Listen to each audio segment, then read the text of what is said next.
दोस्तों, हजरत सुलेमान अलैहिस्सलाम का तख्त हवा में उड़ता था। हजरत सुलेमान अलैहिस्सलाम परिंदों की बोलियां समझ लेते थे। हजरत सुलेमान अलैहिस्सलाम ने मस्जिद अक्सा में वर्म होल क्यों बनवाया था? सवाल यह है कि हजरत सुलेमान अलैहिस्सलाम ये सब कैसे कर लेते थे। दोस्तों, वीडियो में आगे बढ़ने से पहले पाकिस्तान के सबसे बड़े साइंटिफिक चैनल इफ टीवी को सब्सक्राइब कर लें और साथ मौजूद बेल आइकन को प्रेस कर लें ताकि हमारी आने वाली वीडियोस आप तक बर वक्त पहुंचती रहें।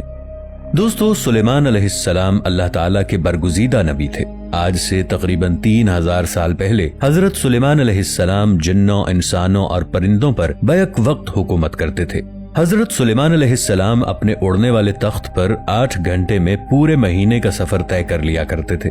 सवाल यह है कि क्या हजरत सुलेमान अलैहिस्सलाम के जमाने में उड़ने वाली मशीनें भी पाई जाती थीं? पुरानी जबानों पर रिसर्च करने वाले भारतीय डॉक्टर जोसियर ने एक हैरानकुन तहकीक की। डॉक्टर जोसियर के मुताबिक आज से हजारों साल पहले के इंसान टेक्नोलॉजी में बहुत आगे थे। डॉक्टर जोसियर ने कदीम तरीन किताबों में उड़ने वाली मशीनों के डिजाइन इकट्ठे किए हैं। जदीद तरीन जहाजों के ये डिजाइन देखकर अक्ल दंग रह जाती है। 1981 में डेविड हैचर चिल्ड्रस नामी एक अमरीकी रिसर्चर ने एक हैरानकुन किताब लिखी। इस किताब में डेविड हैचर ने इंकिशाफ किया कि कदीम जमानों के लोग साइंसी टेक्नोलॉजी में बहुत आगे थे। डेविड हैचर की तहकीक के मुताबिक सदियों पहले हवा में उड़ने वाली ऐसी मशीनों का सबूत मिलता है जिनके जरिए कदीम जमानों के लोग आसमानों में सफर किया करते थे। सवाल यह है कि हजरत सुलेमान अलैहिस्सलाम जिस तख्त पर सफर किया करते थे वो तख्त भी ऐसी ही कोई उड़ने वाली मशीन था। अमरीकी खलाई इदारे नासा ने कुछ साल पहले बाकायदा तस्लीम किया था कि सदियों से जमीन की फजा में उड़न तश्तरियों के देखे जाने के सबूत मिल रहे हैं। नासा का कहना था कि वो आज तक आसमान पर उड़ने वाली इन पुरअसरार उड़न तश्तरियों का राज नहीं जान सके। ऐन मुमकिन है कि सुलेमान अलैहिस्सलाम भी ऐसी ही किसी उड़ने वाली मशीन में सफर करते हों। 19वीं सदी के आखिर में साउथ अफ्रीका के मुल्क कोलंबिया में खुदाई के दौरान हजारों साल पुराने जदीद दौर के जहाजों की शक्ल जैसे नमूने मिले हैं। ये बिल्कुल ऐसे थे जैसे कोई जदीद दौर के जहाज हों। साइंसदानों के लिए यह हैरानकुन बात थी कि आज से हजारों साल पहले की तहजीबों को जदीद दौर के हवाई जहाजों के बारे में कैसे इल्म हुआ। दोस्तों, मस्जिद अक्सा की तामीर भी हजरत सुलेमान अलैहिस्सलाम ने करवाई। इन मसाजिद की तामीर के लिए सुलेमान अलैहिस्सलाम ने जिन्नात को इस्तेमाल किया। जिन्नात दूर दूर से पत्थर और समुंदर से मिट्टी निकाल कर लाया करते थे। मस्जिद अक्सा वही जगह है जहां से आप सल्लल्लाहु अलैहि वसल्लम को अल्लाह ताला ने आसमानों पर बुलवाया था। सवाल यह है कि आखिर मस्जिद अक्सा में कौन सी ऐसी बात है कि अल्लाह ताला ने यहीं से आपको मेराज पर बुलवाया। गोया मस्जिद अक्सा के पास कोई ऐसा रास्ता है जिसके जरिए आसमानों तक जाया जा सकता है। ये बात जहन में रखिएगा कि मस्जिद अक्सा जिन्नात ने तामीर की थी। जिन्नात एक 4th डायमेंशनल मखलूक है। 4th डायमेंशनल मखलूक ऐसी मखलूक होती है जिसको समझना इंसानी हवासे खमसा के लिए बहुत मुश्किल है। जब हजरत सुलेमान अलैहिस्सलाम जिन्नात से मस्जिद अक्सा की तामीर करवा रहे थे तो ये दरअसल मस्जिद अक्सा की तामीर नहीं थी। हजरत सुलेमान अलैहिस्सलाम जिन्नात से वर्म होल बनवा रहे थे। वर्म होल से मुराद आसमान तक जाने वाला ऐसा शॉर्टकट रास्ता है जिसके जरिए आखिरी नबी सल्लल्लाहु अलैहि वसल्लम ने मेराज के सफर को जाना था। इल्हामी किताबों में ऐसे रास्तों का जिक्र मिलता है जिनके जरिए पलक झपकने में अरबों मील का फासला तय किया जा सकता है। मशहूर साइंसदान आइंस्टाइन ने इस बात की तस्दीक की थी कि वाकई हमारी कायनात में ऐसे शॉर्टकट रास्ते मौजूद हो सकते हैं जिनके जरिए आप 1 सेकंड से भी कम वक्त में एक सैयारे से दूसरे सैयारे तक पहुंच सकते हैं। अल्लाह ताला ने कुरान पाक में भी कई जगहों पर ऐसे शॉर्टकट रास्तों का जिक्र किया है। अल्लाह ताला फरमाते हैं, और जमीन पर आसमानों के दरवाजे खोल दिए जाएंगे। सूरतुल अंबिया आयत 19। इस आयत से वाज़ेह पता चलता है कि क़ुर्ब क़यामत में जमीन पर बहुत से दरवाजे खुल जाएंगे और ये ऐसे दरवाजे होंगे जिनके जरिए सेकंड्स में एक कायनात से दूसरी कायनात में जाया जा सकेगा। सवाल यह है कि अगर आसमान की तरफ जाने वाले रास्ते पहले से मौजूद थे तो हजरत सुलेमान अलैहिस्सलाम को मस्जिद अक्सा में आसमान की तरफ जाने वाला एक नया रास्ता बनाने की क्यों जरूरत पेश आई? इस सवाल का जवाब हमें सूरह कहफ में मिलता है। सूरह कहफ में अल्लाह ताला ने हजरत जुल्करनैन का किस्सा बयान किया है।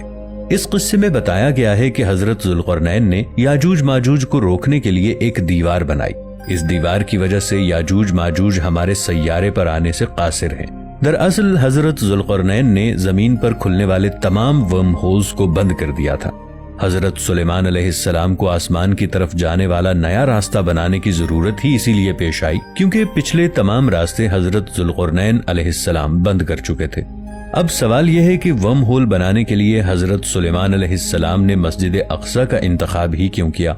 20ویں صدی کے اوائل میں ماہر آثار قدیمہ الفریڈ واٹکنز نے لے لائنز کا تصور دیا۔ الفریڈ واٹکنز کے مطابق زمین پر مختلف مقدس مقامات اور قدیم سٹرکچرز کے مابین مقناطیسی لائنز پائی جاتی ہیں۔ کچھ ماہرین کا خیال ہے کہ یہ مقناطیسی لائنز زمین کی توانائی کے مرکز سے جڑی ہوئی ہیں۔ حضرت سلیمان علیہ السلام نے مسجد اقصی بھی شاید ایسے ہی کسی پوائنٹ پر تعمیر کروائی تھی۔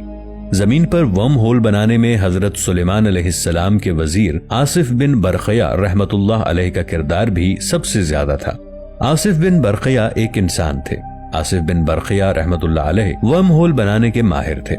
جنات خود کو حضرت سلیمان علیہ السلام کا جانشین سمجھتے تھے، اسی وجہ سے حضرت سلیمان علیہ السلام کے دربار میں جنات اور انسانوں کے مابین ایک خلش رہتی تھی۔ بعض اسناد کے مطابق حضرت سلیمان علیہ السلام کی وفات کے بعد ابلیس نے جادو اور عملیات کی ایک کتاب لکھی۔ اس کتاب کا مقصد حضرت سلیمان علیہ السلام کو بدنام کرنا تھا۔ اس کتاب کی جلد پر لکھا تھا کہ یہ وہ علوم ہیں جو آصف بن برقیہ نے سلیمان بادشاہ کے لیے لکھے۔ اس کتاب سے ابلیس یہ ثابت کرنا چاہتا تھا کہ حضرت سلیمان علیہ السلام نے جادو کے ذریعے حکومت حاصل کی تھی۔ اس کتاب کا نام کلیات آصف بن برقیہ ہے۔ یہ کتاب آج بھی موجود ہے۔ حقیقت یہ ہے کہ اللہ کے نبی کبھی بھی جادو کا سہارا نہیں لیتے۔ جب حضرت سلیمان علیہ السلام نے ملکہ سبا کا تخت لانے کا حکم دیا تو آصف بن برقیہ تخت کیسے لے کر آئے؟ قرآنی آیات کے مطابق جب حضرت سلیمان علیہ السلام نے ملکہ سبا کا شاہی تخت منگوانے کا ارادہ کیا تو ایک جن نے کہا کہ میں آپ کے کھڑے ہونے سے پہلے اس تخت کو یہاں لے آؤں گا۔ ایک اور شخص جن کو کتاب کا علم دیا گیا تھا، انہوں نے کہا کہ میں پلک جھپکنے سے پہلے تخت کو حاضر کر دوں گا، اور انہوں نے یہ کام انجام دے دیا۔ سورۃ النمل کی آیت 40 میں اللہ نے اس فرد کا نام نہیں لیا، لیکن مشہور نظریے کے مطابق مفسرین اس شخص کو آصف بن برقیہ سمجھتے ہیں۔